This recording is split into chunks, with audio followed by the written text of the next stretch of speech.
Hello everyone, my name is Sonal Khare. I am Company Secretary in practice. I am serving the profession since last 6 years. On behalf of Business Pathshala, today here I am to discuss on the topic Provident Fund, Employees Provident Fund EPF. अगर हम इस topic को discuss करते हैं तो जो सबसे पहला क्वेश्चन हमारे माइंड में आता है वो है what is EPF? What EPF stand for? EPF होता क्या है? EPF का मतलब क्या होता है? EPF का फुल फॉर्म क्या होता है? तो बेसिकली EPF जो होता है वो होता है एम्प्लॉयज़ प्रोविडेंट फंड। ये स्कीम है employees provident fund and miscellaneous provision act 1952 के अंदर, जो कि गवर्नमेंट का प्रोविडेंट फंड रेगुलेट करता है। गवर्नमेंट की स्कीम है जो कि एम्प्लॉयज़ का प्रोविडेंट फंड रेगुलेट करता है। ये एक सोशल सिक्योरिटी स्कीम है कि आपकी सैलरी से एक particular percentage of PF deduct होगा, जो कि आपके आगे आने वाले एक सेविंग स्कीम है, आप समझ लीजिए। एम्प्लॉय की सैलरी से कुछ परसेंटेज डिडक्ट होके एम्प्लॉय प्रोविडेंट फंड के अंदर डिपॉजिट कर दिया जाता है। हर एम्प्लॉय को एक नंबर अलॉट किया जाता है, UAN नंबर, जिसकी जो वो उसकी आइडेंटिटी होती है, वो UAN नंबर हर एम्प्लॉय का अलग अलग होता है। गवर्नमेंट EPF डिडक्ट करती है, उसमें डिपॉजिट करवाती है, जिसकी वजह से आपको सोशल सिक्योरिटी मिलती है। एक टाइप का सेविंग स्कीम है। तो अगर हम स्क्रीन की तरफ देखें तो वो है employees provident fund is a scheme under the employees provident fund and miscellaneous provision act 1952. It is regulated under the purview of the Employees Provident Fund Organization, which is one of the world's largest security organization in terms of client and volume of financial transactions undertaken. Basically, EPF is normally like a benefit to the employee during the retirement provided by the organization. जो दूसरा question screen पे आप देख रहे हैं वो है what is EPF registration? EPF registration क्या होता है? EPF रजिस्ट्रेशन क्यों ज़रूरी होता है? ये इंडिया का बहुत ही बड़ा की सेविंग प्लेटफॉर्म है वर्किंग क्लास के लिए, जो गवर्नमेंट ने इंट्रोड्यूस किया है। अगर आपके एम्प्लॉय की स्ट्रेंथ, आप एक ऑर्गेनाइजेशन हो और अगर आपके एम्प्लॉय की टोटल स्ट्रेंथ 20 से ज़्यादा है, तो आपको अपने ऑर्गेनाइजेशन का, अपने बिजनेस का एक EIN नंबर जनरेट करना होगा। टोटल एम्प्लॉय जो कि हमें कैलकुलेट करना है 20 से ज़्यादा, वो किसको किसको कैलकुलेट करेंगे? वो टोटल स्ट्रेंथ इंक्लूड करेगा contractor, temporary employ such as house keeping staff, security और अदर टेम्प्रेरी वर्कर्स। जो हमको 20 नंबर है, हमारा 20 और ज़्यादा नंबर के वर्कर्स अगर हमारे पास होंगे तो हमको EPF में रजिस्ट्रेशन करवाना पड़ेगा। वो हमारा कॉन्ट्रैक्टर्स भी इंक्लूड करता है, अगर कोई एम्प्लॉय हमारा कॉन्ट्रैक्ट बेसिस पे हैं उनको भी इंक्लूड करता है, और जो हमारे टेम्प्रेरी स्टाफ हैं जैसे कि हाउस कीपर्स हो गए, सिक्योरिटी हो गए, कोई और अगर टेम्प्रेरी एम्प्लॉयज़ हैं हमारे तो उनको भी कवर करता है। Now next question on the screen is which establishment need EPF registration? ऐसी कौन सी इस्टेब्लिशमेंट होती हैं जिनका EPF रजिस्ट्रेशन ज़रूरी होता है? तो firstly EPF registration is necessary for all type of organization, whether it may be proprietorship, it may be partnership, it may be private limited company, it may be public company, it may be producer company, it may be nidhi company.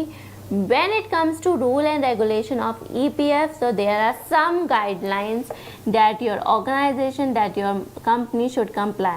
So these guidelines are when the number of employee is more than 20 within a span of 1 month. जिस दिन आपके employ की strength 20 से ज़्यादा हो गई तो within a span of 1 month you have to register the company under EPF। If the employer fails to register his or her company, he or she will have to face penalty. After registration, the employee in the company whose wages are less than 15,000 get covered under EPF scheme. So it is advisable that you should check your state law. If you are eligible, please confirm your EPF registration as soon as possible to avoid any type of penalty. जो दूसरा question आप screen पे देख रहे हैं वो है what is the timeline to get EPF registration in India? EPF registration लेने का क्या टाइमलाइन होता है? So EPF registration has to be done within 1 month from the date of hiring 20 or more employee. Any delay in getting registration will attract penalty. जिस दिन आपकी total strength employ की, चाहे वो कॉन्ट्रैक्ट वर्कर हो चाहे वो temporary staff हो, सबकी मिला के 20 या 20 से ज़्यादा एम्प्लॉयज़ होते हैं, उस ड्यूरेशन के 1 महीने के अंदर अंदर आपको प्रोविडेंट फंड जाके आपका EAIN नंबर ले लेना चाहिए। अगर आपने नहीं लिया है, आपने लेट कर दिया है, तो वो आपकी पेनल्टी ट्रिगर करती है। So in order to avoid penalty हमें टाइमली कंप्लायंस करने की बहुत ज़्यादा ज़रूरत है। दूसरा क्वेश्चन जो आप स्क्रीन पे देख रहे हैं वो is PF registration mandatory. So PF registration is mandatory for all those establishment, जिसमें हर उस इस्टेब्लिशमेंट के लिए मैंडेटरी है जिसमें 20 से ज़्यादा पर्सनस हैं। अगर 20 से कम पर्सन हैं तो भी आप PF रजिस्ट्रेशन ले सकते हैं। ऐसा कोई रूल नहीं है कि आपके 20 से कम वर्कर्स हैं तो आप PF रजिस्ट्रेशन नहीं ले सकते, आप ले सकते हैं।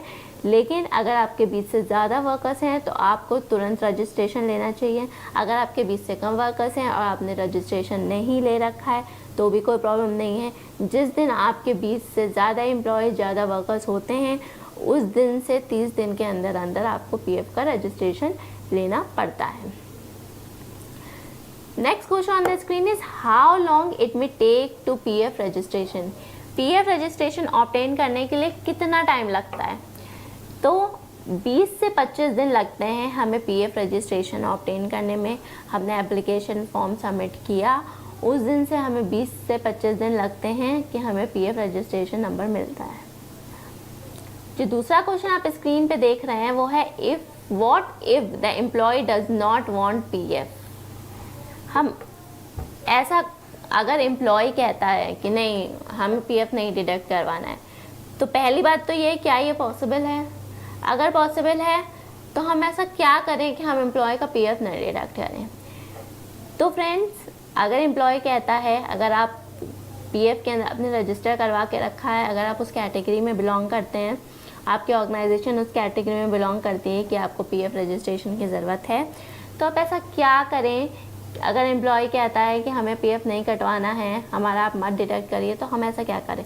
तो हाँ, एम्प्लॉय कह सकता है और ऐसे क्लॉजेस दे रखे हैं प्रोविडेंट फंड रूल्स के अंदर कि अगर आपका एम्प्लॉय कहता है कि आप PF ना डिडक्ट करो, और तो आप नहीं कर सकते हैं PF उसका डिडक्ट, क्योंकि PF का एक कंसेंट फॉर्म साइन करना होता है। अगर आपका एम्प्लॉय ने बोला है तो ऐसा क्या प्रोविज़न दे रखे हैं एक्ट के अंदर जिसके हिसाब से आपको PF नहीं डिडक्ट करना पड़ेगा।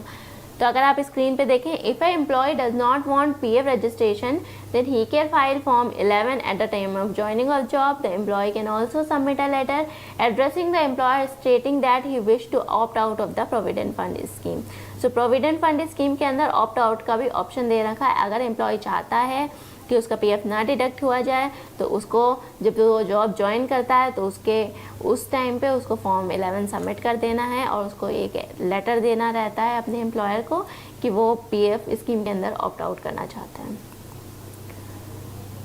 अगर आप दूसरा क्वेश्चन देखें स्क्रीन पे तो वो है what is the breakup of PF contribution. अब हम कह रहे हैं कि PF कंट्रीब्यूशन डिडक्ट करना चाहिए, रजिस्ट्रेशन करवाना चाहिए, एम्प्लॉयर को डिडक्ट करना चाहिए, तो क्या ब्रेकअप है PF कंट्रीब्यूशन का? तो जो 12% कंट्रीब्यूशन डिडक्ट होता है वो किस बेसिस पे डिवाइड किया है? 3.6567% of the contribution towards employ provident fund. जो आपकी सैलरी से 12% का PF डिडक्ट होता है वो कई हेड में ब्रेकअप करके रखा है। तो 3.67% आपका एम्प्लॉय प्रोविडेंट फंड में जाता है, 1.1% आपका EPF एडमिनिस्ट्रेशन चार्जेस में जाता है, 0.5% आपका एम्प्लॉयज़ डिपॉजिट लिंक स्कीम में जाता है, 0.01% आपका EDLI एडमिनिस्ट्रेशन चार्जेस पे जाता है, 8.33% आपका एम्प्लॉयज़ पेंशन स्कीम के अंदर जाता है। ये भी एक गवर्नमेंट ऑफ इंडिया की पेंशन स्कीम है जिसके अंदर इतने परसेंटेज जाता है। अब जो हमारे माइंड में क्वेश्चन आता है वो है what are the features of EPF। EPF के क्या फीचर्स होते हैं? तो देखिए, हमने यहाँ पे एक डायग्राम भी बना के रखा है कि ये एक यूनिवर्सल एक्सेस है, ये एक टैक्स फ्री सेविंग स्कीम है, इंश्योरेंस बेनिफिट प्रोवाइड करता है, ये एक पेंशन स्कीम है, ये पोस्ट रिटायरमेंट बेनिफिट स्कीम है, पोस्ट डेथ बेनिफिट स्कीम है, विड्रॉल बेनिफिट स्कीम है, एडिशनल बेनिफिट प्रोवाइड करता है। अगर हम स्क्रीन पे देखें तो वो है कि ये मैंडेटरी है हर उस इस्टेब्लिशमेंट के लिए, हर उस ऑर्गेनाइजेशन के लिए जिसमें 20 से ज़्यादा एम्प्लॉय हैं। इंश्योरेंस बेनिफिट प्रोवाइड करता है, जो कि हमारा कंट्रीब्यूशन EDLI के अंदर डिडक्ट होता है, वो हमारा इंश्योरेंस प्रोवाइड करता है कि अगर किसी PF होल्डर की डेथ हो जाती है तो उसको फ्री इंश्योरेंस मिलता है, मतलब free insurance up to ₹7 lakh उसमें कवर होता है। पेंशन बेनिफिट होता है, जो हमारे एम्प्लॉयज़ प्रोविडेंट पेंशन फंड के अंदर जो हमारा कंट्रीब्यूशन डिडक्ट होता है, वो अगर हम 50 इयर्स के हो जाते हैं, आफ्टर 50 इयर्स वो हमें मंथली पेंशन प्रोवाइड करता है। विड्रॉल बेनिफिट होता है, आप पार्शियल विड्रॉ भी कर सकते हो during emergency, during marriage, during anything which is an emergency, आप उस सिचुएशन में पार्शियल बेनिफिट भी विड्रॉ कर सकते हो। डेथ बेनिफिट भी होता है, डेथ बेनिफिट में आपको क्लेम मिलता है EPFO ऑफिस से। तो इतने सारे बेनिफिट हैं कि आपको इंश्योरेंस प्रोवाइड करता है, आपको डेथ बेनिफिट मिलता है, आपको पेंशन बेनिफिट मिलता है, आपको विड्रॉल बेनिफिट मिलता है, आपको कई सारे बेनिफिट मिलते हैं अगर अपने EPF के अंदर आपका कंट्रीब्यूशन डिडक्ट हो रहा है तो।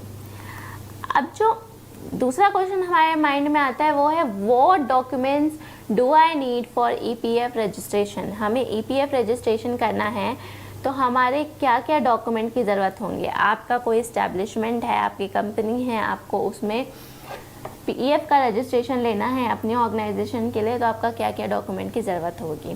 तो सबसे पहला जो बेसिक डॉक्यूमेंट रिक्वायर्ड होता है, जो सबसे पहला डॉक्यूमेंट रिक्वायर्ड होता है वो होता है डिजिटल सिग्नेचर।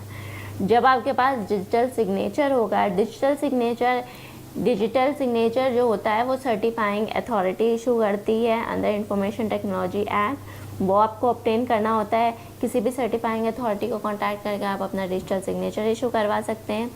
जब आपका डिजिटल सिग्नेचर ऑब्टेन हो जाता है तो जो कंपनी के डॉक्यूमेंट चाहिए होते हैं वो होते हैं कंपनी का नाम, कंपनी का एड्रेस प्रूफ, कंपनी का सर्टिफिकेट ऑफ इनकॉर्पोरेशन, कंपनी का GST नंबर, स्टार्टअप है तो उसकी डिटेल, MSME में रजिस्टर्ड है तो MSME का रजिस्ट्रेशन सर्टिफिकेट, कैंसिल चेक चाहिए होता है, ESI रजिस्ट्रेशन नंबर चाहिए होता है, कंपनी के बैंक अकाउंट डिटेल चाहिए होता है, रेंट अग्रीमेंट चाहिए होता है अगर आपका रजिस्टर्ड ऑफिस रेंटेड है, जो एम्प्लॉयर की डिटेल चाहिए होती है वो चाहिए होती है, आधार कार्ड चाहिए होता है, पैन कार्ड चाहिए होता है सारे डायरेक्टर का और उनके स्पेसिफिक सिग्नेचर चाहिए होते हैं। जो एम्प्लॉयज़ की डिटेल चाहिए होती है रजिस्ट्रेशन के टाइम पे वो होता है एम्प्लॉय का नेम, उसके फादर का नेम, उसका डेट ऑफ जॉइनिंग, उसकी डेट ऑफ बर्थ, उसका आधार कार्ड और उसका सैलरी बाइफर्केशन। सो जो हमारा डॉक्यूमेंट रिक्वायरमेंट की लिस्ट है वो वेरी करती है ऑर्गेनाइजेशन टू ऑर्गेनाइजेशन। अगर आपका पार्टनरशिप फर्म है तो आपको पार्टनरशिप डीड सबमिट करनी है, अगर आपकी कंपनी है तो आपको सर्टिफिकेट ऑफ इनकॉर्पोरेशन सबमिट करना है, MOE सबमिट करना है, AOA सबमिट करना है। तो basically this list of documents are not exhaustive, ये लिस्ट ऑन गोइंग है, ये कंपनी टू कंपनी डिपेंड करती है, ऑर्गेनाइजेशन टू ऑर्गेनाइजेशन डिपेंड करती है, जैसा आपका नेचर ऑफ बिजनेस है, जो आपका टाइप ऑफ बिजनेस है उस हिसाब से डिपेंड करती है ये। Now next question on the screen is PF deducted from gross salary? So gross salary is employee provident fund and gratuity subjected from the cost to company. Put in simple term, gross salary is the amount paid before deduction of taxes or other deduction and is inclusive of bonus, overtime pay, holiday and other differential amount. So yes, PF is deducted from your gross salary. Now next question on the screen is what is the new rule of PF? जो new rule आया है एक PF का 2021 में वो क्या है? So EPFO has notified employers that come on June 1st if PF accounts are not linked to Aadhaar then ECR जो कि इलेक्ट्रॉनिक चालान कम रिटर्न होता है will not be filed. Employees can continue to make contribution to their PF account but their employer share will not be deposited. जब तक आपका PF account आधार से link नहीं होगा तो आपका जो ECR है वो नहीं फाइल हो पाएगा। The next question on the screen is what are the types of provident fund? Provident fund के बहुत सारे टाइप्स होते हैं, हम यहाँ पे एम्प्लॉयज़ प्रोविडेंट फंड की बात कर रहे हैं। लेकिन ये भी जानना बहुत ज़रूरी है कि प्रोविडेंट फंड के कितने टाइप्स होते हैं। So provident fund statutory provident fund होता है, रिकॉग्नाइज प्रोविडेंट फंड होता है, अनरिकॉग्नाइज प्रोविडेंट फंड होता है, पब्लिक प्रोविडेंट फंड होता है। हम इनकी लीगैलिटी में नहीं जा रहे हैं, बट हमें ये जानना भी बहुत ज़रूरी है कि खाली ईपीएफ ही नहीं होता है, प्रोविडेंट फंड अलग अलग टाइप के होते हैं। गवर्नमेंट की अलग अलग स्कीम है, गवर्नमेंट ने कई सारे प्रोविडेंट फंड बना के रखे हैं, जिसमें से एक एम्प्लॉय प्रोविडेंट फंड भी है ना। जो दूसरा क्वेश्चन, सबसे इम्पॉर्टेंट क्वेश्चन हमारे दिमाग में आता है, वो ये है कि अगर मैं एम्प्लॉयर हूँ, मैं एक ऑर्गेनाइजेशन रन कर रहा हूँ, मैं एक कंपनी रन कर रहा हूँ और मुझे ईपीएफ के अंदर रजिस्ट्रेशन करना है, तो मुझे क्या स्टेप फॉलो करने चाहिए ईपीएफ रजिस्ट्रेशन के लिए। So the employer need to follow various step for EPF registration. These steps are, हमें सबसे पहले ऑनलाइन रजिस्टर करने के लिए हमें ईपीएफ की वेबसाइट पे जाना पड़ेगा। ईपीएफ की वेबसाइट पे जाके हमको इस्टेब्लिशमेंट रजिस्ट्रेशन का वहाँ पे बटन आता है, उस पर क्लिक करना पड़ेगा। रजिस्टर करने के बाद हमें होम पेज लेके जाया जाएगा ईपीएफओ वेबसाइट के, और हमें यूएसएसपी साइन अप पेज आएगा। यूएसएसपी जो होता है वो होता है यूनिफाइड श्रम सुविधा पोर्टल। वहाँ पे जाके हमें साइन अप बटन पे क्लिक करना पड़ेगा, अपना name, email ID, mobile number, verification code सब कुछ डालना पड़ेगा और अपना अकाउंट क्रिएट करना पड़ेगा। जब हमारा अकाउंट क्रिएट हो जाएगा, हमारे registered email ID, mobile number पे उनका कोई लिंक आ जाएगा, उस यूज़र आईडी पासवर्ड को यूज़ करते हुए हमको रजिस्ट्रेशन फॉर्म फिल करना पड़ेगा। रजिस्ट्रेशन फॉर्म फिल करते टाइम हमें ये देखना है कि अगर हम न्यू रजिस्ट्रेशन के लिए अप्लाई कर रहे हैं तो हमें न्यू रजिस्ट्रेशन पे जाना है। न्यू रजिस्ट्रेशन पे जाने के बाद हमें वहाँ पे दो ऑप्शन दिखते हैं, employ state insurance act 1948, employ provident fund and miscellaneous provision act 1952। दो ऑप्शन हमें दिखते हैं, जिसमें कि अगर आप पीएफ पे रजिस्टर कर रहे हो तो आपको employ provident fund and miscellaneous provision act 1952 पे क्लिक करना पड़ेगा और बटन सबमिट कर देना पड़ेगा। जैसे ही आप सबमिट बटन करोगे तो registration form for EPFO will open and employer needs to fill in the establishment detail, contact person detail, identifier detail, employment detail, branch, division, activities, etc. आप स्क्रीन पे देख रहे हैं एक श्रम सुविधा पोर्टल का मैंने एक स्क्रीनशॉट पेस्ट करके रखा है, जिसमें अगर आप अप्लाई फॉर न्यू रजिस्ट्रेशन पे जाएंगे, वहाँ पे जाके आपको सारी एक्टिविटीज़ करना है। जब आपने सारी डिटेल फिल कर दी तो जो प्रोसेस आता है नेक्स्ट, वो है अटैच डीएससी। जो मैंने पहले बताया था कि सबसे पहली रिक्वायरमेंट आपके डॉक्यूमेंट में होता है आपका डिजिटल सिग्नेचर। आप जब सारे आपने डिटेल फिल कर दी है, उसके बाद आप डीएससी लगाएंगे, अपना डीएससी लगा के फॉर्म को अपने सबमिट कर देंगे। अगर आप कंपनी हैं तो किसी भी डायरेक्टर का डीएससी लग सकता है, अगर आप प्रोप्राइटर हैं तो प्रोप्राइटर का लगेगा, अगर आप पार्टनरशिप में हैं तो किसी भी पार्टनर्स का डीएससी लग सकता है। इसमें इस तरीके से हमारा रजिस्ट्रेशन प्रोसेस कंप्लीट हो जाता है। अब जो नेक्स्ट क्वेश्चन स्क्रीन पे है वो है, should I withdraw money from PF? क्या मुझे पीएफ से मनी विड्रॉ करना चाहिए? तो जैसे कि हमने पहले भी डिस्कस किया है, पीएफ से इमरजेंसी सिचुएशन पे हमारा मनी विड्रॉ हो जाता है, लेकिन it is advise not to withdraw your PF money, क्योंकि इस पे आपको इंटरेस्ट मिलता है। ये जाके आपका अक्यूमुलेट होता है और कुछ टाइम बाद जाके ये छोटा अमाउंट ही बड़ा बन जाता है, इसलिए it is advisable not to withdraw. Government ने बहुत सारे प्रोविजन बना रखे हैं, रूल के अंदर बहुत सारी चीज़ें दी गई हैं। अगर आप 5 साल से पहले अपना कंट्रीब्यूशन लेते हैं, किसी इमरजेंसी सिचुएशन के लिए विड्रॉ करते हैं, तो आपको उस पर टैक्स देना पड़ेगा। आप किस किस सिचुएशन, आप मैरिज के लिए निकाल सकते हैं, तो कई सारे क्लॉजेस दे रखे हैं। तो it is possible to withdraw your money from PF. ऐसा नहीं है कि आपने एक बार में पीएफ में पैसा डाल दिया तो आप विड्रॉ नहीं कर सकते, आप विड्रॉ कर सकते हो, लेकिन इट इज़ एडवाइजेबल कि आप जल्दी विड्रॉ ना करो, आप उसको अपने पीएफ अकाउंट में ही रखो, ताकि कुछ पैसे उसमें विड्रॉ डिपॉजिट रहें, जो कि छोटे अमाउंट को बड़ा अमाउंट बनाए, उसमें इंटरेस्ट लग के वो बड़ा अमाउंट बन जाता है। Now next question on the screen is, what are the disadvantages of withdrawing PF amount? अगर हम पीएफ अमाउंट को अपना विड्रॉ करते हैं तो उसके डिसएडवांटेजेस क्या है? The member withdraw amount which is usually blown away by discretionary expenses and retirement savings are bank to square one. If an individual withdraw his provident fund balance before completing 5 years, then the amount become taxable. जैसे कि हमने पहले भी discuss किया है कि अगर 5 साल से पहले अगर आप अपना पीएफ का पैसा निकाल लेते हो तो वो टैक्सेबल हो जाता है। पीएफ बेसिकली रिटायरमेंट बेनिफिट होता है। जब आपके पास आपकी जॉब नहीं रहेगी, आप रिटायर हो जाओगे, तो बेसिकली पेंशन के अंदर जो डायरेक्ट होगा वो मंथली पेंशन आपको मिलती रहेगी। पीएफ के अंदर जितना कंट्रीब्यूशन रहेगा वो आपके नेसेसरी खर्चे जो होते हैं या आपका कोई बड़ा खर्चा होता है वो आप यूटिलाइज़ कर सकते हो। तो बेसिकली अगर आप विड्रॉ कर लेते हो तो जो आपके बेसिक खर्चे अभी हो रहे होंगे आप उसी में वो पैसा इन्वेस्ट कर दोगे। आप अपनी बड़ी चीज़ के लिए, अपने रिटायरमेंट के लिए वो पैसा यूज़ नहीं कर पाओगे। So it is always advisable, जब तक इमरजेंसी सिचुएशन ना हो, not to withdraw your PF money. So that was all for my presentation on employee provident fund. Thank you.